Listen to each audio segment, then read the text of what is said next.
Hello साथियों, आज हम सुप्रीम कोर्ट का बहुत ही महत्वपूर्ण निर्णय लेकर आए हुए हैं, जिसमें विचार कोर्ट के द्वारा आरोपी को 302 आईपीसी व 201 आईपीसी के तहत मृत्युदंड व 7 वर्ष की सजा सुनाई गई। आरोपी के द्वारा अपील की गई। अपील में हाई कोर्ट ने आरोपी को दोष मुक्त किया। उसके बाद मध्य प्रदेश राज्य के द्वारा फैसले के खिलाफ सुप्रीम कोर्ट में अपील की गई। तो मामला क्या है, मामले पर नजर डाल लेते हैं। मध्य प्रदेश शासन वर्सेस फूलचंद राठौर, अपील संख्या है 1315-1316/2023। निर्णय हुआ 28/4/2023 को। घटना कब की है? घटना 1/2/2010 की है। थाना जैतहरी, जिला अनूपपुर, मध्य प्रदेश। पति ने पत्नी की हत्या की। पत्नी घायल अवस्था में रेलवे ट्रैक पर मिली, जिन्हें लेकर के अस्पताल के लिए ले जाया जा रहा था। रास्ते में दम तोड़ दिया। घायल अवस्था में रेलवे ट्रैक पर मिली, अस्पताल ले जाते समय रास्ते में दम तोड़ दिया। पुलिस ने हत्या 302 आईपीसी और 201 के तहत मामला पंजीबद्ध किया। मामला पंजीबद्ध के दौरान विवेचना की गई। विवेचना के दौरान चालान न्यायालय में पेश किया गया। हत्या का कोई चश्मदीद गवाह मौजूद नहीं था। संपूर्ण मामला परिस्थितिजन्य साक्ष्य पर था। विचारण कोर्ट में जो तथ्य निकल कर सामने आए हैं वो हम आपको बताने जा रहे हैं कि मृतका के साथ मारपीट की गई, उसके साथ दुर्व्यवहार किया गया और उसे जबरन साइकिल पर आरोपी द्वारा ले जाया गया। बाद में वह वापस नहीं लौटी, बल्कि 2 घंटे बाद बुरी तरह से घायल हालत में रेलवे ट्रैक के पास पाई गई। आरोपी ने अपनी बेटी के सामने अपने अपराध का न्योत्तर कबूलनामा किया। बरामद कपड़ों पर मानव खून पाया गया था। परिस्थितिजन्य साक्ष्यों के आधार पर एक श्रृंखला बनाई गई, जो कि बिना किसी संदेह के स्थापित है कि आरोपी ही है जिसने अपराध किया है। विचारण कोर्ट ने 302 आईपीसी में मृत्युदंड व 201 आईपीसी में 7 वर्ष की सजा सुनाई। आरोपी फूलचंद राठौर के द्वारा एमपी हाईकोर्ट में अपील की गई। अपील क्रमांक 1292/2015। अपील स्वीकार हुई। आरोपी को दोष मुक्त किया गया। दोष मुक्त हो जाने के बाद मध्य प्रदेश राज्य के द्वारा हाईकोर्ट एमपी के फैसले के खिलाफ सुप्रीम कोर्ट में अपील की गई। अपील संख्या 1315-1316/2023। निर्णय 28/4/2023 को हुआ। मध्य प्रदेश शासन की तरफ से विद्वान अधिवक्ता ने माननीय सुप्रीम कोर्ट में तर्क दिए। यह एक ऐसा मामला है जहां एक बेटी ने अपने ही पिता के खिलाफ गवाही दी है। यह एक ऐसा मामला है जहां एक बेटी ने अपने ही पिता के खिलाफ गवाही दी है तथा अन्य सबूत भी हैं, जिससे साबित हुआ है मृतका और अभियुक्त के बीच झगड़े होते थे। घटना के दिन भी झगड़ा हुआ था।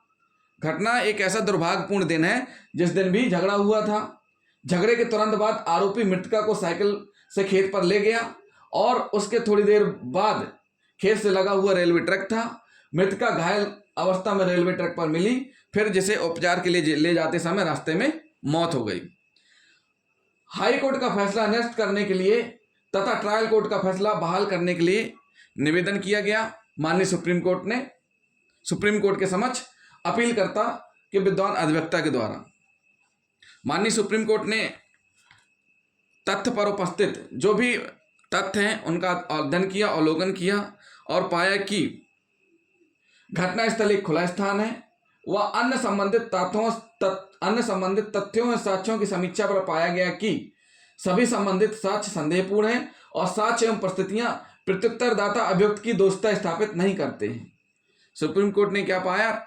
समस्त तथ्यों और साक्ष्यों की समीक्षा पर कि घटनास्थल एक खुला स्थान है व अन्य संबंधित तथ्यों और साक्ष्यों की समीक्षा पर पाया गया कि संबंधित साक्ष्य संदेहपूर्ण है और साक्ष्य एवं परिस्थितियां प्रत्युत्तरदाता अभियुक्त की दोषता स्थापित नहीं करती।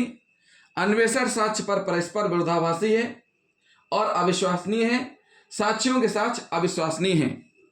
साथ ही साथ माननीय सुप्रीम कोर्ट ने कहा कि किसी दोष मुक्ति के आदेश में भारत के संविधान के अनुच्छेद 136 के अंतर्गत शक्ति का प्रयोग करते हुए यह न्यायालय समानता हस्तक्षेप नहीं करती, किंतु यदि उच्च न्यायालय के द्वारा पारित दोष मुक्ति का आदेश न्याय के गंभीर और सारवान हनन के रूप में परिणामित है, तब यह न्यायालय अवश्य अनुच्छेद 136 के अंतर्गत अपने असाधारण शक्ति का प्रयोग कर सकता है।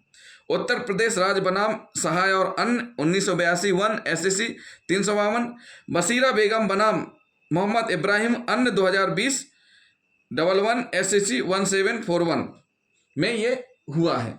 तो माननीय सुप्रीम कोर्ट ने कहा है कि घटनास्थल एक खुला था और जो भी परिस्थितिजन्य साक्ष्य हैं वो दोषता स्थापित नहीं करते हैं और परस्पर विरोधाभासी हैं। जो अन्वेषण साक्ष्य हैं वो परस्पर विरोधाभासी हैं, साक्ष्यों के साथ अविश्वसनीय हैं।